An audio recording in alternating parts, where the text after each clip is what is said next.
미국 노스캐롤라이나주 애슈빌에 있는 병원에서 근무하는 제니는 교대 근무 시간에 맞춰 출근하던 중 병원 건너편 BBQ 레스토랑에 주차되어 있는 차를 보고 놀라 멈추었습니다. 같이 근무하는 데니스의 아들 제부의 차가 분명했거든요. 그녀가 놀랐던 이유는 2주 전 제부가 실종됐기 때문이었죠. 어머니와 각별한 사이였던 그는 가끔 병원에 마중을 오곤 했기에 그녀는 그 차를 기억하고 있었습니다. 제니는 곧바로 병원으로 가 이 사실을 데니스에게 알렸고 잠시 뒤 신고를 받은 경찰 역시 BBQ 레스토랑으로 달려왔습니다. 그녀의 말대로 그 차는 실종된 제부의 차가 분명했습니다. 차 안에는 처음 보는 3개월 된 강아지와 빈병, 플라스틱 호텔 카드키, 다른 이의 것으로 보이는 재킷만 있을 뿐 제부는 어디에도 보이지 않았습니다. 그리고 차 뒷유리에 분홍색 립스틱으로 그려진 입술과 느낌표. 이것은 무엇을 의미하는 것일까요? 그리고 제부에게는 무슨 일이 있었던 것일까요?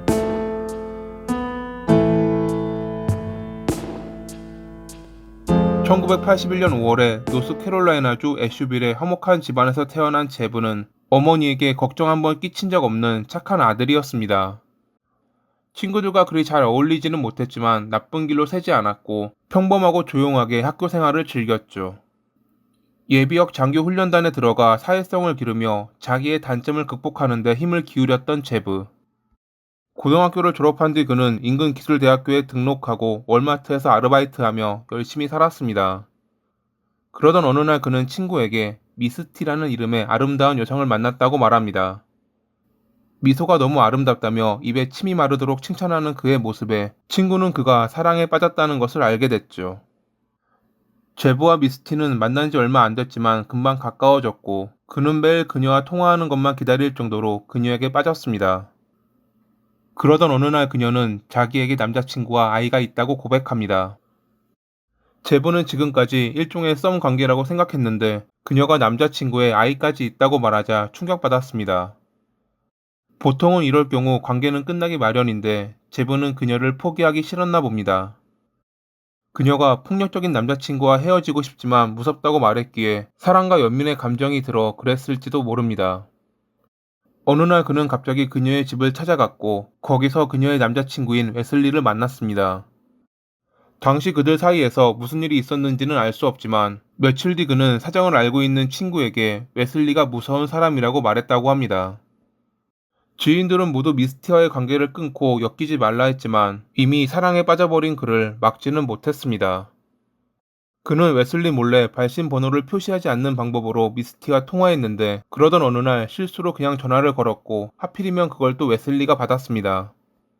제부는 그대로 전화를 끊었고 그 모습을 지켜보던 할머니에게 큰일 났다며 불안한 모습을 보이기도 했죠.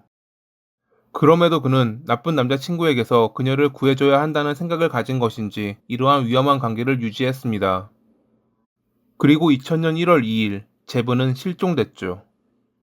퇴근 시간이 지나도 아들이 돌아오지 않자 데니스는 걱정이 됐습니다. 지금까지 연락 없이 일했던 적이 없던 착한 아들이었거든요. 만약 가출한 것이라면 짐을 챙겼을지도 몰라 아들의 방에도 가보았지만 돈이나 개인 물건들은 그대로 있었습니다. 날이 밝아도 아들이 돌아오지 않자 그녀는 경찰에 실종 신고를 했죠. 경찰은 조사하던 중 실종 다음날 아침에 그가 일했던 마트로 자신을 제부라고 밝힌 남성이 출근하지 않겠다는 전화를 했다는 것을 알게 됩니다.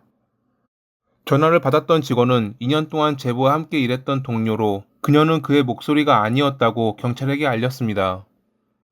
당시 이상하다고 생각한 직원은 일부러 안 들리는 척 길게 시간을 끌었고 나중에 마지막 통화 반환을 통해 전화번호를 알아냈습니다. 그 전화는 지역에 있는 볼보 공장에서 걸렸다는 것이 밝혀졌죠. 전화를 걸었던 이를 특정 짓는 것은 어렵지 않았습니다. 그는 제부와 같은 마트에서 야간에 근무하던 로버트라는 남성으로 낮에는 볼보 공장에서 일했던 그는 왜 제부를 사칭했냐는 경찰의 질문에 자기는 그저 친구인 제부의 부탁을 들어준 거라 답했습니다. 무언가 의심스러운 그를 조사하던 경찰은 제부가 실종되던 날 마지막으로 함께했던 이가 로버트라는 것을 알아냈습니다. 2000년 1월 2일 저녁 9시에 마트에서 일을 마친 제부는 로버트와 각자의 차를 이용해 평소 사고 싶었던 중고차를 보러 갔습니다. 9시 14분 무렵 둘은 인근 도로에 있는 주유소 편의점에 들러 음료수를 사는 모습이 당시 보안 카메라에 담겨 있었습니다. 그리고 이 뒤로 제부의 행방은 알 수 없었죠. 로버트의 주장에 의하면 그들은 중고차를 보러 가던 중 9시 반 무렵 갑자기 제부가 차를 세우길래 자신도 세웠다고 합니다. 무슨 일이냐고 물어보자 그는 무선 호출기로 급한 호출이와 전화를 걸어야 한다며 공중전화로 향했습니다. 그리고 10분 뒤 돌아온 그는 중고차 보는 것은 포기하고 그만 가봐야 할 것 같다며 차에 오릅니다. 당시 당황한 모습을 보이며 후진으로 로버트의 차를 받기도 했던 그는 사과하고 피해 보상을 약속한 뒤 차를 몰아 어딘가로 떠났습니다. 떠날 때 내일 마트에 출근 못할 테니 대신 연락을 해달라고 했던 로버트의 주장은 무언가 좀 이상하긴 했습니다.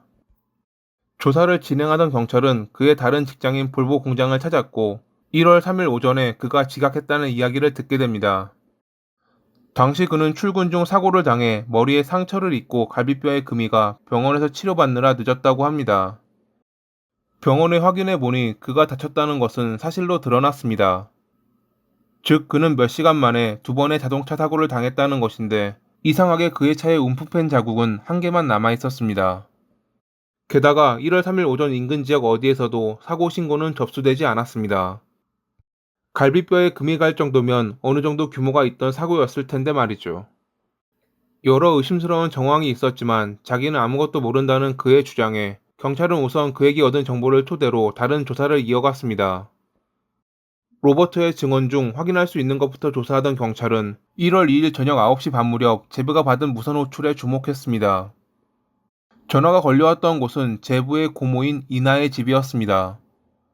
하지만 확인 결과 그녀는 그날 그 시간에 친구인 테일러의 집에서 그녀의 딸과 딸의 남자친구 이렇게 4명이 저녁을 먹었습니다.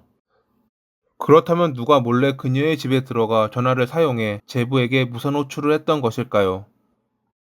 의심되는 인물이 한 명 있긴 했습니다. 그것은 제부가 사랑했던 미스티의 남자친구 웨슬리였죠. 경찰이 이런 의심을 했던 이유는 이나와 당일 저녁을 함께 먹었던 테일러의 딸이 미스트였기 때문이었죠. 저녁을 먹던 중 웨슬리가 잠깐 자리를 비운 적도 있었으니 아마 그때 인근에 있는 이나의 집으로 가 평소 눈엣가시로 여겼던 제부에게 무선 호출을 했던 것은 아닐까요? 하지만 정작 웨슬리는 자기는 전혀 모르는 일이라며 모든 것을 부인했고 경찰은 어떠한 증거도 없었기에 제대로 된 신문을 하지 못했습니다. 그리고 실종 2주 뒤 제부의 차가 그의 어머니가 근무하는 병원 근처에서 발견된 것입니다. 차 안에는 처음 보는 3개월 된 강아지와 빈병, 플라스틱 호텔 카드키, 다른 이의 것으로 보이는 재킷만 있을 뿐 제부는 어디에도 보이지 않았습니다. 플라스틱 호텔 카드키는 중요한 단서가 될 가능성도 있었지만 끝내 경찰은 어디 호텔의 열쇠인지 찾을 수 없었죠. 차 뒷유리에 분홍색 립스틱으로 그려진 입술과 느낌표가 무엇을 의미하는지도 가늠하기 어려웠습니다. 발견 당시 차 운전석은 앞쪽으로 당겨져 있어 제부보다 키가 작았던 이가 운전했을 가능성이 있었습니다. 며칠 전 비슷한 차를 몰고 다니는 여성을 봤다는 이들의 증언으로 몽타주가 그려졌는데 미스티와 매우 닮아 있었다고 합니다. 하지만 이에 대해 그녀는 자기가 절대 아니라고 주장했죠. 경찰은 그가 실종 당일 살해됐을 거라 여겼지만 새로운 단서는 발견되지 않았고 마지막으로 그를 보았던 로버트와 무선 호출을 했을지도 모르는 웨슬리를 주시했지만 연관지을 증거는 없었기에 결국 이 사건은 미제로 남을 듯 보였습니다. 하지만 2015년에 로버트가 지인 2명을 살해한 죄로 체포되며 제부의 사건 역시 다시금 수면 위로 떠올랐습니다.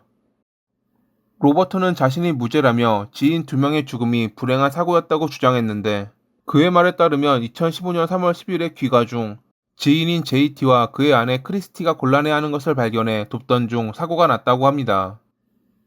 그들의 차 앞바퀴가 개울에 빠져나오지 못하고 있자 그는 자기가 차를 움직일 테니 앞에서 차를 밀라고 지시했습니다. 기어를 후진으로 바꿨다고 생각한 그가 가속 페달을 밟자 차는 갑자기 앞으로 튀어나가 밀고 있던 그들을 덮쳤습니다. 사고였지만 그는 과거 술을 마시고 운전 중 경찰에게 총을 쏜 전적 때문에 운전해선 안 됐기에 곤란한 상황이었습니다. 결국 그가 선택한 것은 사망한 그들의 흔적을 없애는 것. 여러 부위로 나눈 뒤 난로에 넣어 흔적을 없앤 그는 JT의 지인으로부터 약속을 잊었냐는 문자가 왔을 때 JT인 척 아파서 취소해야겠어 라는 단문을 보내는 침착함을 보이기도 했습니다.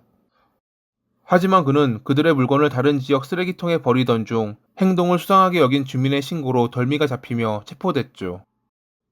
죽은 자는 말이 없기에 그는 자신의 과실치사를 주장했지만 당시 임신 중이던 크리스티가 위험하게 차를 앞에서 밀었다는 것은 이상하다는 지적이 있었고 2017년 4월 27일 그의 변호사들은 검사와 유죄 인정 거래를 통해 로버트는 가석방 가능성 없이 60에서 75년 사이의 징역을 선고받았습니다. 이 재판이 진행되는 동안 과거 제부의 사건을 조사했던 형사는 그에게 무언가 있다고 확신하며 재수사했고 그가 소유한 부동산에서 직물, 가죽재료, 그리고 알려지지 않은 단단한 조각들을 발견합니다. 발견된 파편이 사람의 뼈인지 혹은 제부의 유해를 발견했는지 묻는 언론에게 형사는 조사가 진행 중이라 아무것도 밝힐 수 없다고 발표했습니다. 하지만 2017년에 검찰은 로버트를 1급 살인 혐의로 기소했으니 발견됐던 것들이 중요한 증거로 작용했을 것입니다.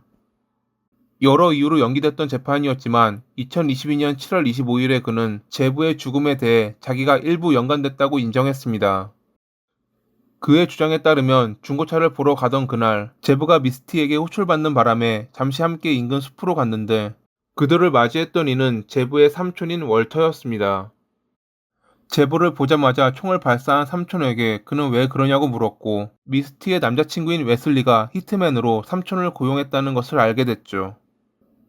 이 뒤로 삼촌을 도와 흔적을 없앴다고 말하는 그의 말은 어디까지가 진실인지 믿기 어려웠습니다.